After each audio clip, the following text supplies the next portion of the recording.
أعوذ بالله من الشيطان الرجيم بسم الله الرحمن الرحيم الحمد لله رب العالمين الصلاة والسلام على سيدنا ومولانا أبو القاسم محمد صلى الله عليه وآله وسلم وآله الطيبين الطاهرين لعنة الله على أعدائهم أجمعين بر محمد وآل محمد صلوات اللهم صل على محمد وآل محمد وعجل فرجهم۔ گزشتہ ڈسکشنز کے دوران ہم نے یہ سمجھ لیا ہے کہ آیات اور روایات کی بنیاد پر انسان کے لیے خدا کی نسبت سے اعلیٰ ترین فریضہ نماز ہے۔ آج کے سیشن میں نماز سے متعلق 3 پوائنٹس پر ڈسکشن ہوگا۔ پہلا پوائنٹ ہے کہ شرعی احکام کی بہرحال ایک حیثیت ہے اور نماز پڑھنے والوں کو ان کی معلومات حاصل کرنا چاہیے جو کہ ضروری ہے۔ دوسرا پوائنٹ ہے کہ اعمال میں خالص نیت کا کردار نہایت اہم ہے۔ تیسرا پوائنٹ جس پر بحث کی جائے گی وہ ہے کہ ریاکاری انسان کے اعمال کو بالکل ختم کر دیتی ہے اور اس کو پستی کی جانب لے جاتی ہے۔ اکثر اوقات ایسا ہوتا ہے کہ انسان نماز کے فقہی مسائل پر توجہ نہیں دیتا اور سال ہا سال نمازیں پڑھتا رہتا ہے۔ اچانک توجہ پیدا کرتا ہے تو سمجھ آتی ہے کہ جتنی نمازیں پڑھی ہیں ساری کی ساری باطل پڑھی ہیں۔ بعض افراد سے واسطہ پڑا تو معلوم ہوا کہ جو غسل وہ کرتے تھے وہ باطل تھا، اور غسل کے باطل ہونے کی وجہ سے جو عبادات مثلا نماز، روزہ، حج وغیرہ انجام دیتے رہے ہیں وہ ساری عبادات باطل تھیں۔ اگر انسان کی نماز کی قرأت صحیح نہ ہو اور 40 سال نماز پڑھنے کے بعد پتہ چلے کہ اس کی قرأت صحیح نہ تھی تو اس کے متعلق حکم یہ ہے کہ پڑھی ہوئی ساری نمازوں کی قضا کرے۔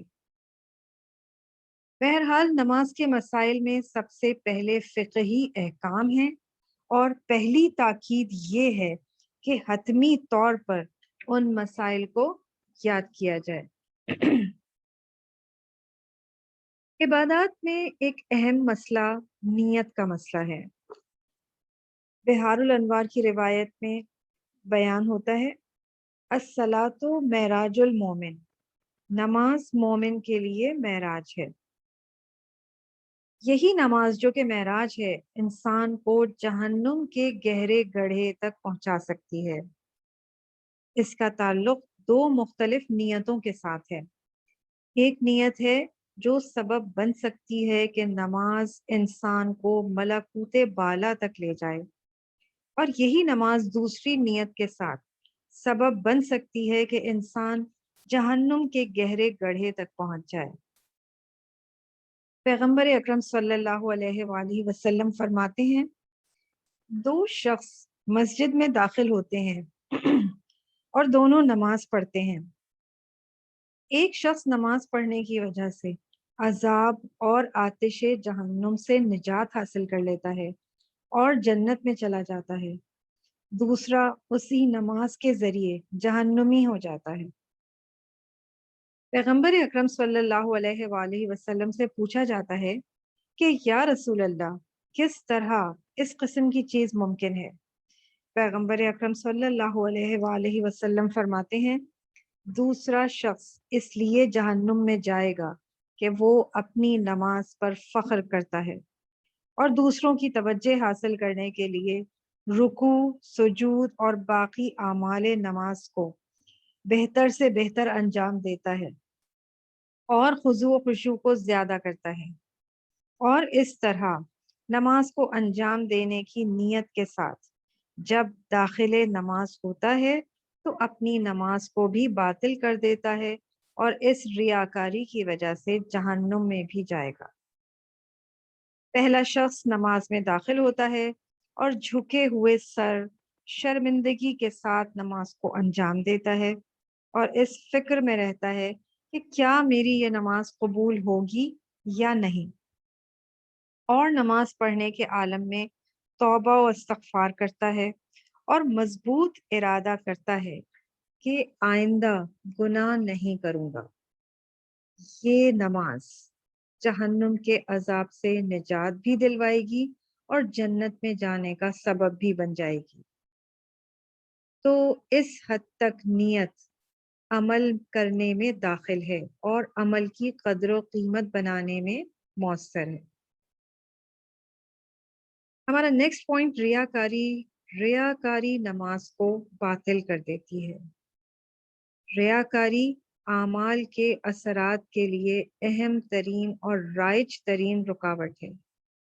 ریا یعنی خود نمائی کرنا، دوسروں کے سامنے اپنے آپ کو نمایاں کرنا، یعنی انسان عمل کو اس جذبے کے ساتھ انجام دے کہ دوسرے لوگ اس کو دیکھیں اور اس کی تعریف اور ثنا کریں، اور وہ دوسروں کی تعریف سے لذت حاصل کر کے خوشحال ہو جائے۔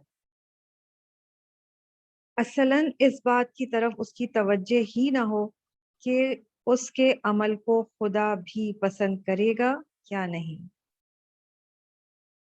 سورہ ماعون آیت 4، 5، 6 قرآن کریم میں ریاکاری کے بارے میں آیات موجود ہیں۔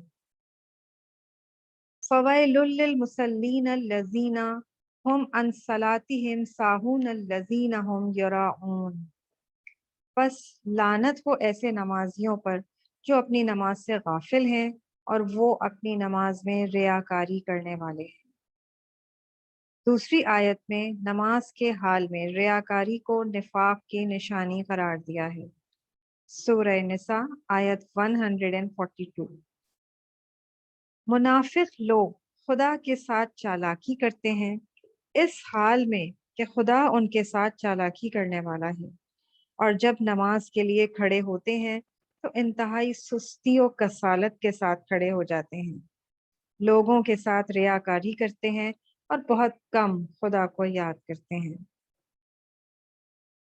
یعنی اگر وہ نماز پڑھتے ہیں تو صرف لوگوں کو دکھانے کے لیے کہ ہم نماز پڑھنے والے ہیں۔ یہ نماز نہ صرف ان کو کوئی فائدہ نہ دے گی بلکہ ان کے عذاب میں اضافہ کر دے گی۔ قرآن کریم نے انفاق یعنی راہ خدا میں خرچ کرنا اور زکوٰۃ میں ریاکاری اور جہاد میں ریاکاری کے متعلق بھی اشارہ کیا ہے۔ زکوٰۃ کو ادا کرنے کے وقت ریاکاری کے بارے میں فرماتا ہے، سورہ نساء آیت 38۔ وہ لوگ جو اپنے مالوں کو لوگوں کے دکھانے کے لیے خرچ کرتے ہیں خدا اور روز قیامت پر ایمان نہیں رکھتے۔ ریاکاری کے مقابلے میں اخلاص ہے۔ اخلاص یہ ہے کہ انسان عمل کو فرمان الہی اور خدا کی رضا کے حصول کے ساتھ انجام دے، اس کے علاوہ کسی قسم کا دوسرا ارادہ اور نیت عمل کے ہمراہ نہ ہو۔ جن اعمال کو ہم انجام دیتے ہیں وہ بعض پرس کی کئی چوکیوں سے گزر کر درجہ قبولیت تک پہنچتے ہیں۔ بہار الانوار کی ایک سخت روایت ہے، جب کوئی انسان کسی عمل کو انجام دیتا ہے وہ عمل اوپر جاتا ہے، آسمان اول پر پہنچتا ہے، تو جو ملائکہ اس عمل کو دیکھتے ہیں اور اس پر کسی اعتراض کو نہیں دیکھتے تو قبولیت کی مہر لگا دیتے ہیں۔ پھر عمل اور اوپر جاتا ہے، دوسرے آسمان پر پہنچتا ہے، دوسرے آسمان والے فرشتے اس عمل پر کسی قسم کا اعتراض نہیں دیکھتے تو وہ بھی قبولیت عمل کے نمبر دے دیتے ہیں۔ اسی ترتیب کے ساتھ یہ عمل تیسرے چوتھے آسمان سے گزرتا ہوا ساتویں آسمان کو بھی طے کرتا ہوا آگے بڑھ جاتا ہے۔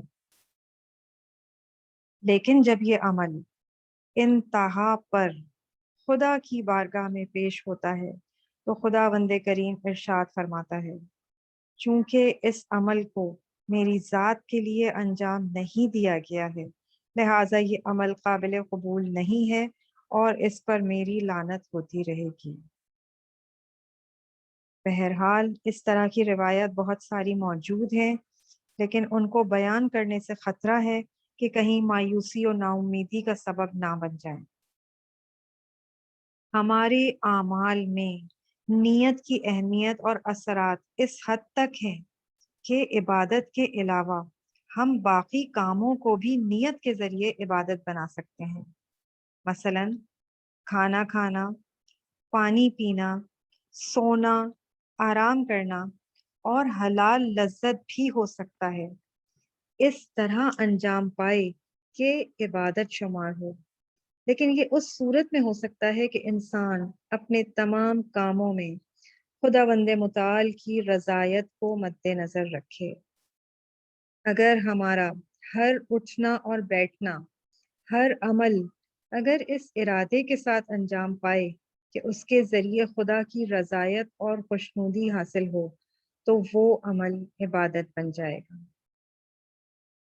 خداوند کریم سے طلب کرتے ہیں کہ ہم سب کو تمام عبادات اور خاص کر نماز کو اخلاص نیت سے انجام دینے کی توفیق عنایت فرمائیں۔